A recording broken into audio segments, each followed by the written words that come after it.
सांसद जी, मुख्तार अंसारी की custodial death लगातार आप देख रहे हैं, जब से सरकार बदली है, भाजपा सरकार आई है, कई ऐसी मौतें देखी गई है जो कस्टडी के दौरान हुई है। मुख्तार अंसारी की हालांकि बताई जा रही है हार्ट अटैक से मौत हुई है, आप किस तरह से देखते हैं? देखिए, पिछले कई दिनों से इस बात की चर्चा थी उनके परिवार द्वारा, और ये बात केवल चर्चा तक नहीं थी। उनके परिवार के लोगों ने माननीय न्यायालय में भी इस बात को कहा कि उनको स्लो पॉइजन दिया जा रहा है, और लगातार उनका परिवार इस प्रयास में था कि उनका बेहतर इलाज हो सके। लेकिन आप सोचिए और कल्पना करिए, सीधे आईसीयू से ले जाके जेल में वापस कर देना बिना किसी मरीज को स्वस्थ हुए। तो सरकार की नीयत में तो शंका न होने का कोई सवाल ही नहीं है।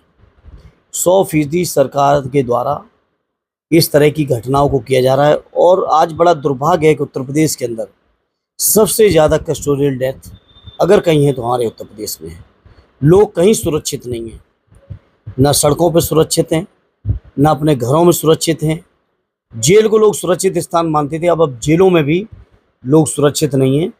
पता नहीं सरकार किसकी कब कहाँ हत्या करा दे, किसको जहर दिला दे, अब इस बात को कहना मुश्किल है। मुख्तार अंसारी का आप इतिहास जानते होंगे, उनके आपराधिक इतिहास रहा है। ऐसे में समाजवादी पार्टी द्वारा ट्वीट करके उनके दुख जाहिर किया है।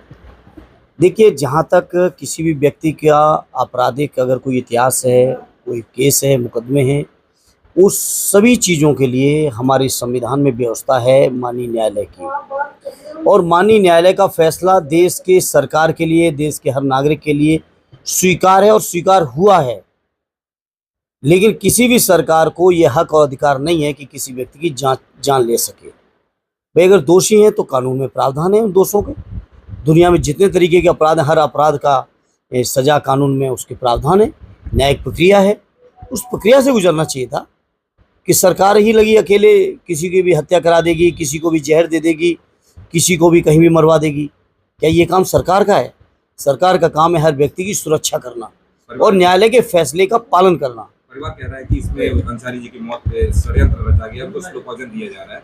समाजवादी पार्टी क्या ऐसी आप संभावना जताती, क्या ऐसा भी हो रहा है कस्टोडियल में? देखिए, कुछ भी हो सकता है। सरकार क्या करेगी इस बात का, अब आप किसी भी बात को ये ना मानिए कि सरकार ये नहीं कर सकती है।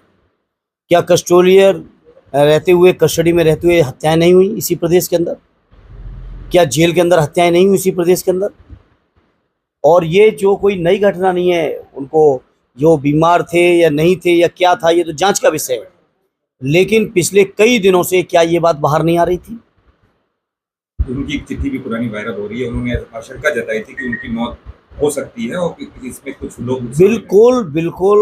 और अगर कोई बात ना होती, कोई जानकारी पुख्ता ना होती, तो इस तरह की चीज़ें मैं नहीं समझता कोई जेल में रह के इन बातों को स्टंट करेगा अपने जीवन को लेकर। लोकसभा चुनाव नजदीक है और ऐसे में मुख्तार अंसारी का खबर और धारा 144 कैसे देखते? देखिए, लोकसभा चुनाव तो ठीक है अपने स्थान पे, लेकिन ये जो घटनाएं हो रही है, घटनाएं बहुत दुर्भाग्यपूर्ण हैं। हमारे राष्ट्रीय अध्यक्ष जी लगातार इस तरह की घटनाओं के लेकर चिंतित हैं और लगातार सरकार से कह रहे हैं। और आज भी उन्होंने यही कहा कि सरकार की पहली जिम्मेदारी हर व्यक्ति की सुरक्षा है, और उत्तर प्रदेश की सरकार इस मामले में पूरी तरह से फेल है। उत्तर प्रदेश की सरकार जनता का विश्वास खो चुकी है। उत्तर प्रदेश की सरकार कानून की जितने प्रावधान, उन प्रावधानों में जो हक हैं सरकार चलाने के, वो हक पूरी तरह से खो चुके हैं नैतिक तौर पे।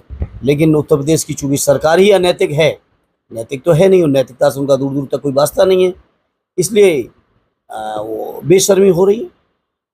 भैया, लगातार सीटों को लेकर मंथन किया जा रहा है। कहीं किसी की टिकट कट रही है तो कहीं किसी को समाजवादी पार्टी दे रही है।